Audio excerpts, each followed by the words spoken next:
It's another episode of Prospect Corner over here on Locked on Blue Jackets, as today we're sitting down with Patrik Bexell to talk all about Swedish prospect Jonathan Lekkerimaki today on Locked on Blue Jackets.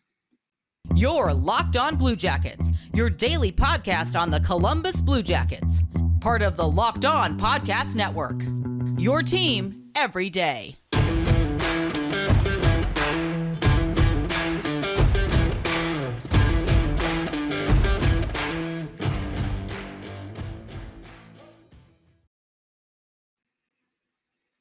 Hello and welcome to Locked on Blue Jackets, part of the Locked on Podcast Network, your team every day.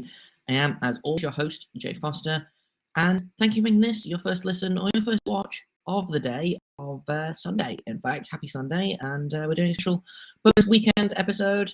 I sat down earlier today with Patrik Bexell, who is, generally speaking, a Habs prospect guy, but he's based in Sweden, and so I thought, hey, who better to talk to about Swedish prospects than him? So today we're going to be talking about Jonathan Lekkerimaki and also just a little bit more about what exactly is going on in Djurgarden. So I'm just going to get right into it.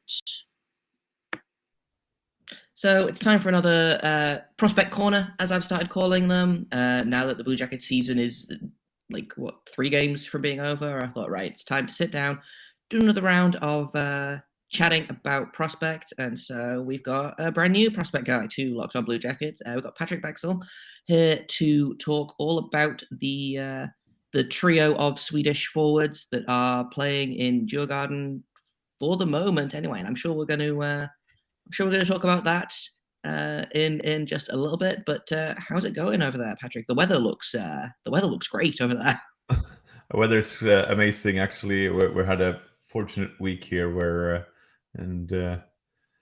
we can just enjoy the weather and a bit of yard work. Yeah. As you can see, I probably should switch here because I know someone doesn't want to be part of the podcast. But I'm wondering why you want to talk Swedish prospects today after what happened yesterday. Maybe we should speak about Latvian prospects instead.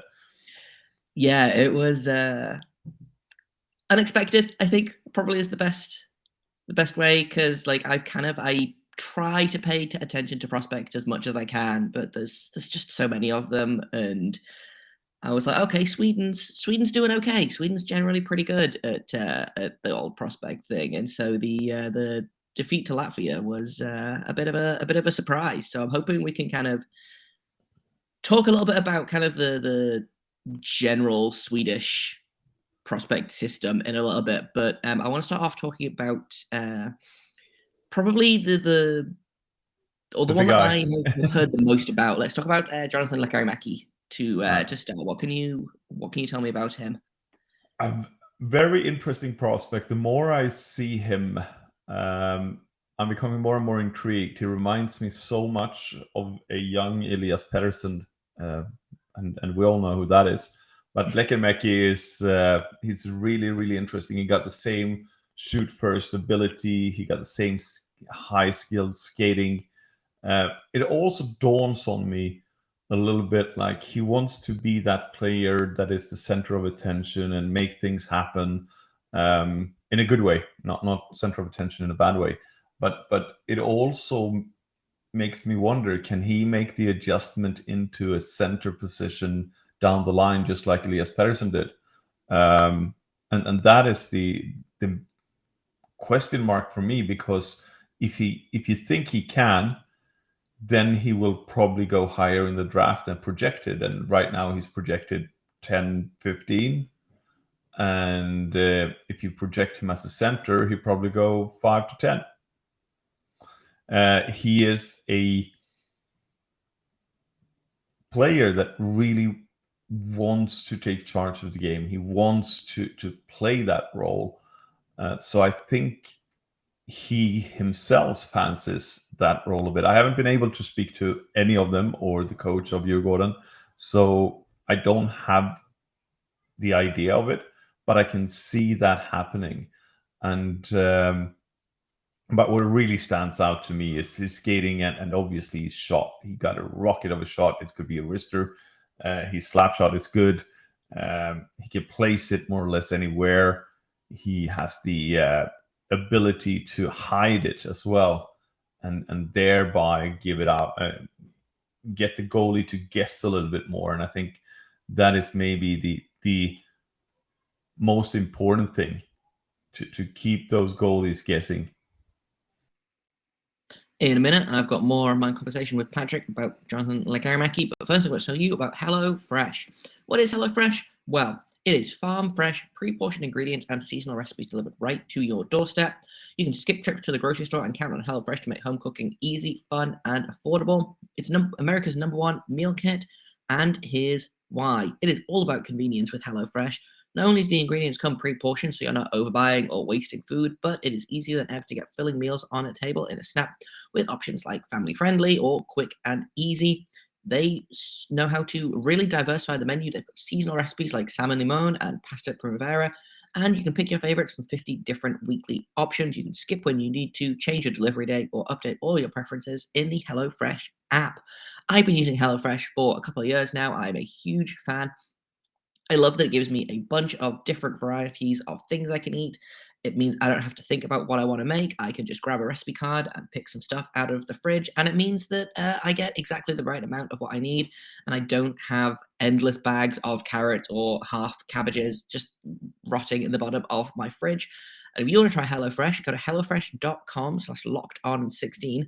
Use code LOCKEDON16 for up to 16 free meals and 3 free gifts. Once again, that is hellofresh.com/lockedon16.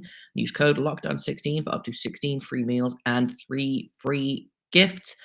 HelloFresh is America's #1 meal kit. Yeah, definitely. It's interesting that you talked about him being the main character, because we've kind of seen that a little bit with, obviously, Ken Johnson, who just made his NHL debut. And I've talked to a bunch of prospect guys about Ken Johnson, and all of them kind of have the same thing to say, which is he wants to be the main character, which is not, and like you said, not necessarily a bad thing, but is exciting. And, you look at on the Blue Jackets especially, I feel like there are a handful of guys that could be main characters. Like Patrik Laine is always one that comes to mind as a guy that wants to be the main character. The Punisher of pucks. Yes. No, yeah. I mean, but I think Laine doesn't have that kind of, how should I say, without, I'm a huge fan of Laine. Let's start with that, so we don't get on the wrong foot. But how would I say this? He's a winger. You don't think about putting him in as a center, as the nave in the wheel, more or less, or the hub of the wheel. And I think that is what you can sort of see with Lekkerimaki. I see more of Pettersson than I see Laine in him, as an example. Yeah, I mean, I would not be mad. And obviously, Laine was, incredible that draft year. I remember watching the Liga playoffs, and he did things that no 18-year-old should be able to do. Yeah, it's interesting as well that you kind of say that Lekkerimaki could be projected as a center. Do you see him as a center in the NHL? Because that's something else that kind of, as I've been paying more attention to prospects this season, there are a lot of guys that I've noticed are listed as centers. I mean, Ken Johnson is one of them, obviously. William Eklund is another one projected as a center in the draft. Neither of those guys, I think, could be NHL centers. Is that kind of, do you see Lekkerimaki as a guy that could potentially be an NHL center, or is he a guy that's going to be more effective on the wing? The problem for Lekkerimaki, and for me sitting here talking about him with you, is obviously the fact that his SHL career wasn't as stringent as it should have been this year. I think he was moved down to, Djurgarden had so many problems from the start of the season, really, and coaches didn't they were forced maybe to abandon the youth progress that they had, and then he was sent down to the under-20s, where actually I don't watch too much under-20. I have other things to do as well. Since I'm a teacher, I need to grade some papers and and stuff like that. Sometimes the day job's got to come first, unfortunately. Yeah. And I think so. I haven't really seen him that way. But on the other hand,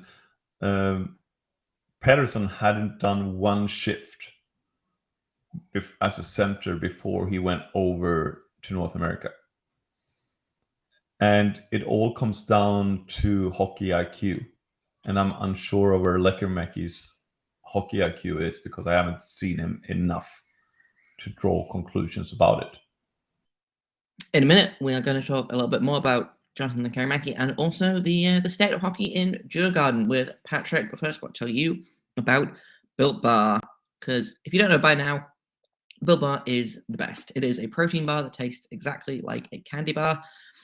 It's delicious, it's nutritious, it is an all-around treat. They're covered in 100% real chocolate.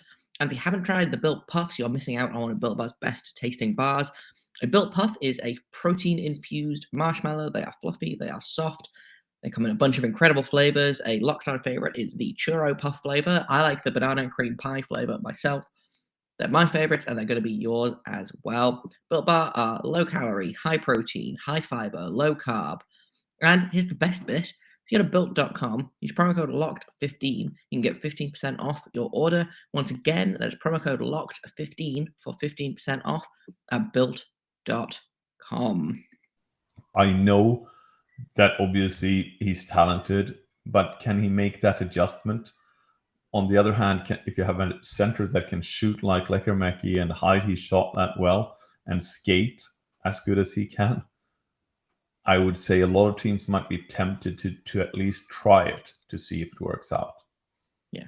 I mean, the Blue Jackets have like 1.5 centers on a good day anyway. So like if he ends up on Blue Jackets, then why not? You know, he could be a surprise. I do want to talk a little bit about the kind of the Djurgarden's situation as a whole, because obviously not great news coming out of there. They're going down next season, I believe, and so obviously that's raised some questions as to where the good young players are going to go. Are they going to go with Djurgarden? Are they going to play somewhere else? Are they going to make the trip over to North America? Like, first and foremost, all four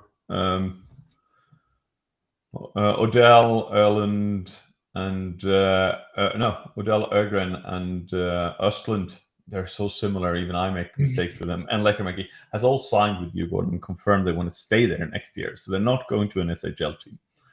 That's not a bad thing in many ways. I'll be honest with that. But they'll probably be leaned on more in a senior division, in the second division rather than the first division. You see it in football. You see it in all other team sports that if you're at the lower division, you might push your prospects a little bit harder. You can play them a little bit tougher situations because they're still pros on the other end, but they're not the top end of the pros. So you got that. Second is the fact that you got the newly signed NHL SHL agreement, and as is the case and was the case before, it's just the fact that the payment has gone up for prospects that are being drafted and being signed.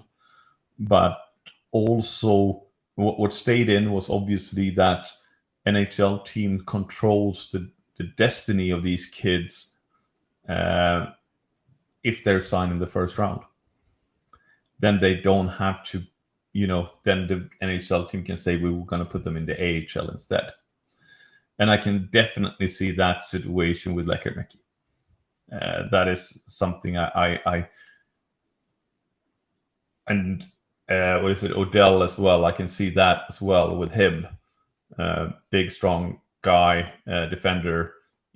That's something you might want to get used to, that North American rink, and et cetera, And I think that, I can see that happening, that a club that takes Lekkerimaki will be, why should we put him in the second division? We can put him in AHL, make him mature there. There are pros and cons with this. We've seen this before, obviously, with different players. Some adjust better, some don't. Puljujärvi is obviously the one thing that we're looking at. I think that William Ekelund from the Sharks, starting with the Sharks, scoring a few goals, and then more or less forcing them to when they wanted to send him down, he was like, "I'm going to go home to Djurgarden," and that you don't want to. I'm not sure that moving across the Atlantic, etc., etc., are going to be beneficial. Make the decision this summer. Let it be that way. That's how I see it. What's best for everyone, like especially moving abroad, new country, learning to. And I always keep coming back to this because I lived in London for 10 years and I was 30 when I moved over, or 33, 35. Yeah, I was in my 30s anyway. Let's be anyway. And have a bank account, learning to take charge and how to pay the bills at in another country, when are bills being paid, and the fact that which was ridiculous for me, you need to have a utensil bill for to get into the bank and open the bank account, but you can't you can't get a utensil bill unless you have a bank account. Yeah, So you're just stuck in that cycle of needing one to get the other. Yeah. I mean, like getting a kid over 18 years old, he probably speaks good English, so I'm not worried about that. But it's all the other things that comes with it, and I think that is where maybe you should be a little bit more cautious. We Puljujärvi went back to Finland, 2 seasons, fantastic progress. Look at him now. Yeah, I just wanted to talk about, not to like derail from the Swedish prospect conversation, but like Puljujärvi for me was kind of what low-key one of the successes of that draft, I think, because obviously he was supposed to go to Columbus. Everyone was like, he's going 3rd overall to Columbus. Ended up going 4th to Edmonton, and then kind of disappeared. And everyone was like, "Wow, this kid's such a bust." And now he's, I don't know. I'm really impressed with how Puljujärvi kind of I think controlled his own Kekalainen. development, I think. I think Kekalainen took into the account that Puljujärvi's English was so bad. That year, he had to ask his teammates to translate during the World Juniors for him when he made interviews. I think it takes great character, and I think it speaks volumes to Puljujärvi to actually dare to do that. And I think Kekalainen from the Jackets actually was aware of that and was like, if we want someone fast, this is not the guy we're going to get. It wasn't down to skill. It wasn't down to anything. I think the problem was really Winnipeg. No, Edmonton. Sorry, Edmonton. More or less forcing his hand to come over, and instead of saying, here is the tutor, you're going to learn English in Finland. It's going to take us 1 or 2 years, and then you're going to come over and play with McDavid.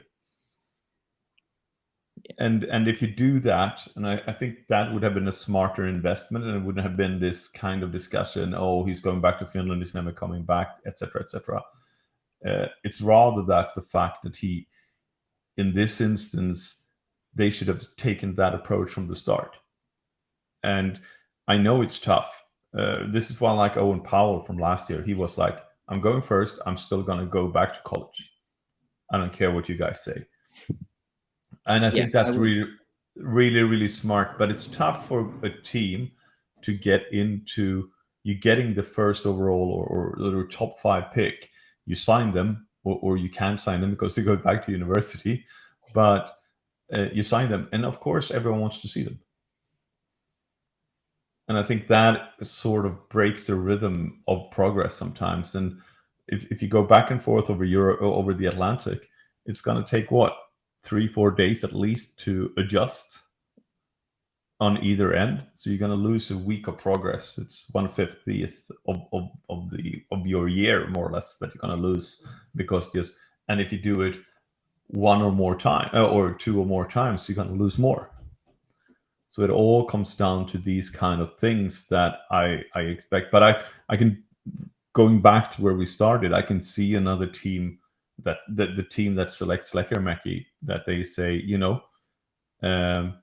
we want you, and you're going to come over here anyway. And I mean, look at the team in Sweden right now, Rögle.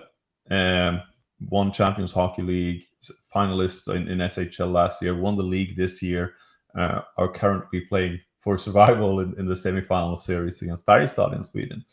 And they lost out on Sandin and Liljegren because they didn't trust the organization to develop them proper Toronto for both players. Last year they had Maurice Seider here, and everyone is pushing for their prospects to go to Rögle now.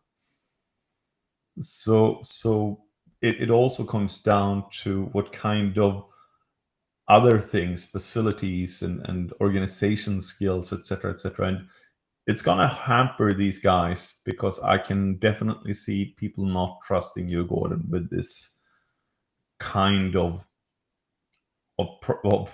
demotion that has happened to the team. It's like Montreal Canadiens would go down. It's the team with most championships in Sweden. It's the capital team, etc. And I think when it comes down to it, you're gonna have that. The only good thing that is in benefit for Djurgården in this case is that they're based in the capital. They're good communications. So scouts, etc., can just fly in. It's a direct flight to Stockholm.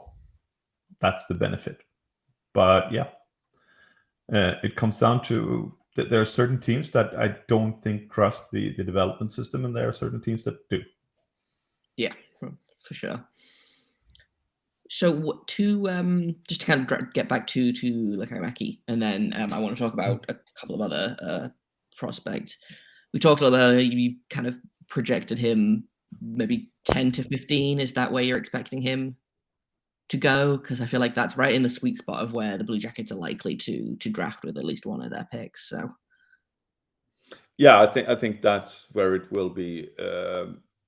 A good under 18 tournament here now, because he's part of it, right? We might change that. It's also, as I said, the perception of can he play center or not. We saw this. I mean, like, one of my friends was here for tacos and beers last night, and obviously we got into talking about hockey, and we were talking about how Cole Caulfield could fall to 15. And it all started with the notion that Detroit picked the wrong pick because they picked Maurice Seider, which in retrospect was the absolute correct pick to take. But it created this selection of defenders that went a little bit too early. Was it Broberg, Westerlund, some Swedish other players as well. And a lot of defenders went there, which made essentially, and Askarov obviously went 11th. And then you got Philadelphia sitting there with 14 and taking Cam York, if I remember correctly. Yes. And Caulfield just falls into a lap of Montreal Canadiens. And I'm super stoked for that. It's my next jersey, so I'm not going to go anywhere with more than that. But if a team has a player high, and I can see a team having Lekkerimaki high, then they're going to pick him.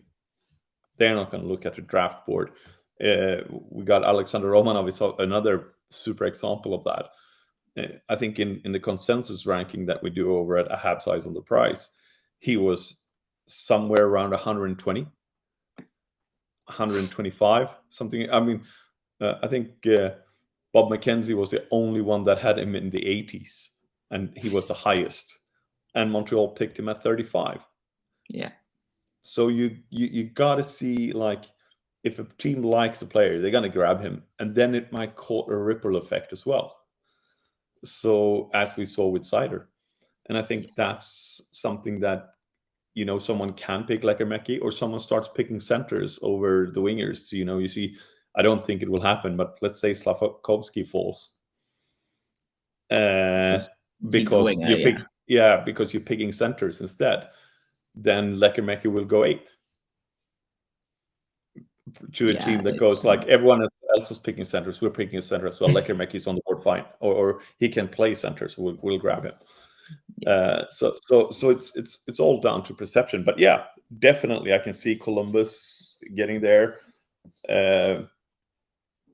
I can also see Columbus drafting one of my great picks for this year's draft, and that's Marco Kasper. Yeah, I've kind of vaguely given up on predicting what the Blue Jackets are going to do in the draft because Jarmo Kekalainen seems to be playing on a different draft board than literally every other GM. You know, like I wasn't expecting Kent Johnson at 5th. No. I wasn't expecting Chinikov at 24th or wherever we drafted him the year before. Like he just kind of, he seems to do what he wants, which is fun. But I mean, like he seems to put his trust more or less in his scouts, and they feel that trust, and it benefits the Columbus Blue Jackets long term. That's how I see it, rather than according to all the consensus rankings of these 5 scout services, you're going to pick this guy now.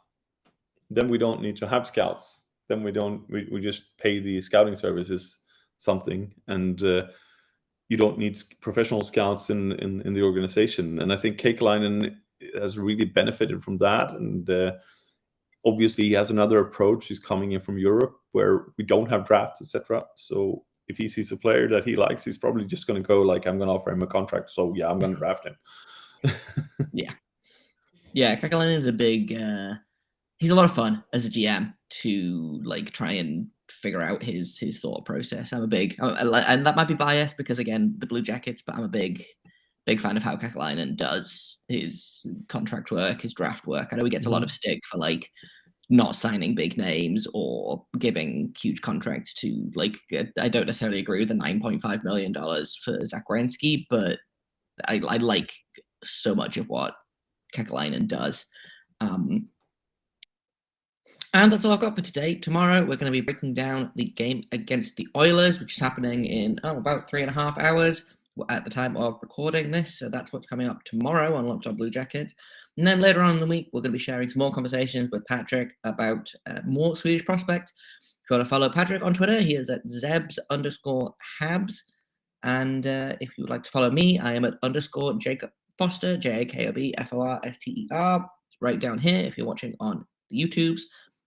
If you are watching on the YouTubes, I appreciate you. If you are listening, I appreciate you. But if you want to subscribe over on YouTube, you can be in with a chance of winning a commemorative Rick Nash puck. Once I hit 100 subscribers over there, I'm going to be giving that away. So make sure you go and hit the subscribe button over there. You can follow Locked On Blue Jackets wherever you want.